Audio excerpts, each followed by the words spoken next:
Good evening friends, GST platform के YouTube channel में आप सभी का स्वागत है।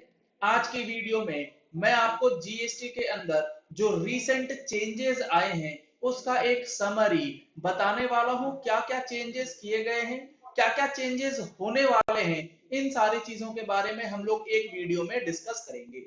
सबसे पहले हम लोग देखेंगे जो हमारा जीएसटीआर 2B का फॉर्म है जिसे इंट्रोड्यूस किया जाना है, जिसकी काफी ज्यादा चर्चा जो है वो स्टार्ट हो चुकी है। ये क्या है? जो जीएसटीआर 2B है ये एज पर अवेलेबल इंफॉर्मेशन आपको ये बताएगा कि आपके 2A में जो इनवॉइसेस दिखाई दे रहे हैं उन इनवॉइसेस में से कितने आईटीसी का अमाउंट आपके लिए एलिजिबल है या अवेलेबल है और कितने अमाउंट का आईटीसी आपके लिए अवेलेबल नहीं है। और इसके बेसिस पे जीएसटीआर 2A के बेसिस पे आपको एक आइडिया मिल जाएगा कि आप अपनी जीएसटीआर 3B जब फाइल करें तो आपको कितना amount of input tax credit claim करना है और कितना amount of input tax credit claim नहीं करना है। तो ये एक चेंज जो कि होने वाला है, अभी हुआ नहीं है, ये चीजें खबरों में अभी चल रही हैं कि 2B आ सकता है। तो सबसे इंपॉर्टेंट और सबसे पहला चेंज आपका ये हो सकता है। दूसरा है जीएसटीआर 1 और जीएसटीआर 3B की लिंकिंग की जा सकती है। इसका क्या इंपैक्ट पड़ेगा? आप जो भी इनवॉइसेस जीएसटीआर 1 में अपलोड करते हैं उससे रिलेटेड लाइबिलिटी आपके जीएसटीआर 3B के टेबल नंबर 3 में किस तरीके से जाएगी उसका एक पीडीएफ यानी कि pre drafted form of 3B जो है वो बन जाएगी on the basis of GSTR 1। तो ये एक चेंज हो सकता है जिसमें जीएसटीआर 3B और जीएसटीआर 1 को लिंक कर दिया जाए ताकि आपकी लाइबिलिटी को दिखाने में किसी प्रकार की कोई गलती ना रह जाए। ये हो गया दूसरा बड़ा चेंज जो कि हो सकता है जीएसटीआर 3B से रिलेटेड। तीसरा जो चेंज है वो है हमारा जीएसटीआर 9 से रिलेटेड।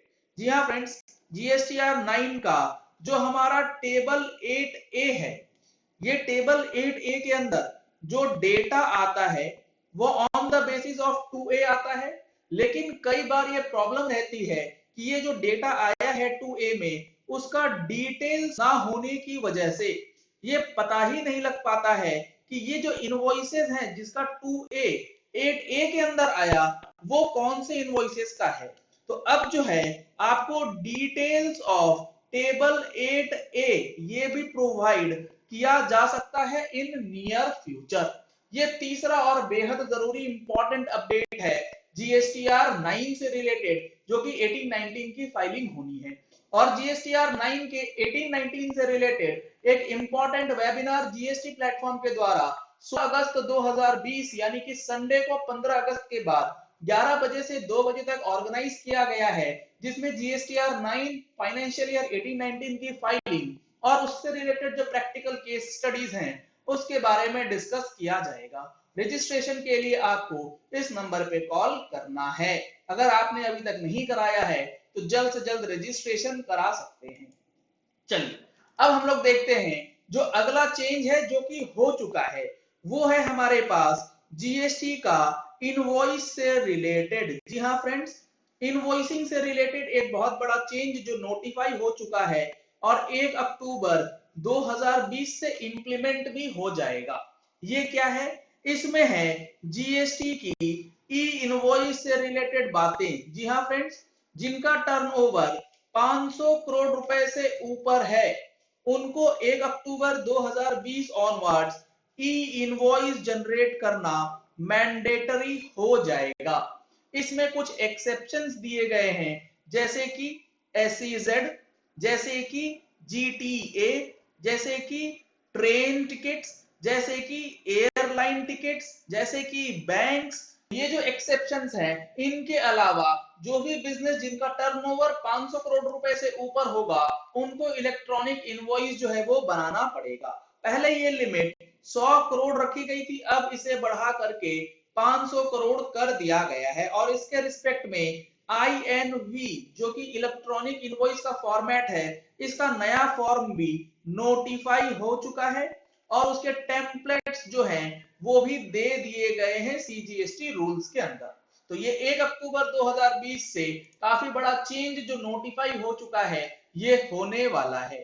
अगला जो चेंज है वो आपको ये समझना है कि अगर आपका GST नंबर कैंसल हो गया था और आपने रिवोकेशन फाइल किया, समझिएगा ध्यान से क्या हो रहा है। ये पूरा प्रोसेस GST का कैंसलेशन होना, उसका रिवोकेशन फाइल करना और आपका जो रिवोकेशन एप्लीकेशन है वो रिजेक्शन भी हो गया है 12 जून 2020 या उससे पहले। तो आपके लिए एक इंटरिम मेजर गवर्नमेंट ने दिया है कि आपको एक simple appeal order appeal file करनी है और अपने फेवर में जजमेंट ले आना है। आपका जो रिवोकेशन एप्लीकेशन है वो रिजेक्ट नहीं होना चाहिए। उस एप्लीकेशन उस अपील ऑर्डर के अगेंस्ट उस अपील ऑर्डर को यूज करके आप फिर से रिवोकेशन एप्लीकेशन जो है वो लगा पाएंगे। आप अपना रिवोकेशन एप्लीकेशन रीफाइल कर पाएंगे उस अपील ऑर्डर को ऑनलाइन अपलोड करने के बाद और आपका GST नंबर रिस्टोर कर दिया जाएगा। अगला जो चेंज है वो भी GST रजिस्ट्रेशन से रिलेटेड ही किया गया है। ये चेंज क्या है, इसमें 1 अगस्त 2020 ऑनवर्ड्स जो 3 डेज का ऑटो अप्रूवल वाला सिस्टम था वो फिर से लगा दिया गया है, क्योंकि 25 मार्च 2020 के बाद डीम्ड अप्रूवल या फिर ऑटो अप्रूवल जो है वो बंद कर दिया गया था ड्यू टू लॉकडाउन। लेकिन 1 अगस्त 2020 के बाद आपको ये सारी चीजें फिर से रिस्टोर्ड कंडीशन में मिल जाएंगी। अगला और आखिरी जो अपडेट है वो GST की ड्यू डेट से रिलेटेड है। जी हाँ फ्रेंड्स, ड्यू डेट काफी सारी चीजों की चेंज हो चुकी है, जैसे कि हमारा GSTR 9, GSTR 4 जो कि 19-20 के लिए फाइल होना है और 18-19 के लिए फाइल होना है 9 की। तो इन सारे ड्यू डेट्स को मैंने ऑलरेडी आपको वीडियो में बताया है और उसकी ड्यू डेट्स और कंडीशनल डेट्स अगर आपको डिटेल्ड में समझना है या आप इन सारे अपडेट्स को आर्टिकल के रूप में पढ़ना चाहते हैं तो आप हमारी मंथली टैक्स मैगजीन परचेज कर सकते हैं। परचेज करने के लिए आपको स्क्रीन पे जो नंबर दिया गया है इस नंबर पे कॉल कर सकते हैं और अपना सब्सक्रिप्शन ले सकते हैं, जिसमें आपको GST से रिलेटेड, इनकम टैक्स से related and other taxation matters जो भी अपडेट आता है वो हर महीने ईमेल एंड फिजिकल कॉपीज में प्रोवाइड किया जाता है। डिटेल्स के लिए आप इस नंबर पे कॉल करके जानकारी ले सकते हैं। तो ये कुछ चेंजेस हैं जो कि आपको पता होना चाहिए GST के अंदर हाल फिलहाल के दिनों में किया गया है। चलिए इस वीडियो को यही एंड करते हैं।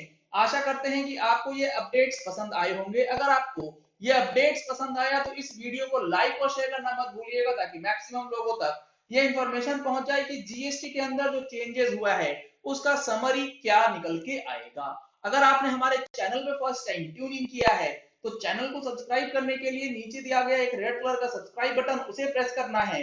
साथ में जो बेल आइकन है उसे दबा लीजिए ताकि वीडियोस की नोटिफिकेशन आप तक रेगुलरली पहुंचती रहे। Thank you and have a nice day.